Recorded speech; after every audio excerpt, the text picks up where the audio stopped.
Let's now shift our focus to the UK. This is the story of how the world's biggest looters got looted. A British museum, infamous for housing looted artifacts, has witnessed a staff member stealing the stolen art pieces. And reports say the worker stole jewelry and gold dating back to the 15th century BC. The pieces were not even on display. The museum says it is still trying to recover the artifacts. Let's now tell you more about what happened. The British Museum says it has a threefold mission. First, it has to recover the stolen items. Second, the museum will be carrying out research on what could be done to stop such incidents. And number three, invest in security and collection of records in order to ensure that this does not happen again. The museum has now launched a recovery program, and officials are calling it, I'm quoting, a painstaking job involving internal and external experts. Let's just talk about the objects that have been stolen.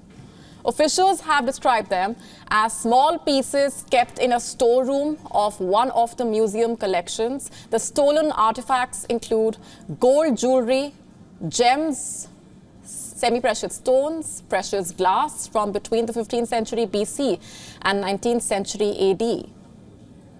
What could sound really embarrassing is that the stolen treasures worth over $60,000 were flogged on eBay for just nearly $50. Investigators are trying to confirm if the artifacts are the exact stolen pieces. And what could be the most ironical statement, this is what a museum official has said. I'm quoting, "The British Museum has been the victim of theft." Let me repeat that, a victim of theft. Social media has been rather quick to point out the irony.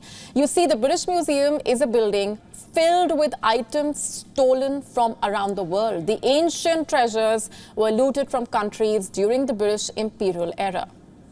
And the museum acknowledges the stolen artifacts as contested objects on its website. The items include BENIN bronzes that were plundered by British colonial soldiers in 1897, Parthenon sculptures which date back between 447 BC and 432 BC, and the Rosetta stone taken from Egypt. Now, in recent years, activists have been questioning the British Museum's legacy of colonialism tied to its possession of artifacts. We are talking about artifacts taken from Africa, India, countries under British rule. The Kohinoor, for that matter. It's high time that India gets the Kohinoor back. WION now available in your country. Download the app now. Get all the updates on the move.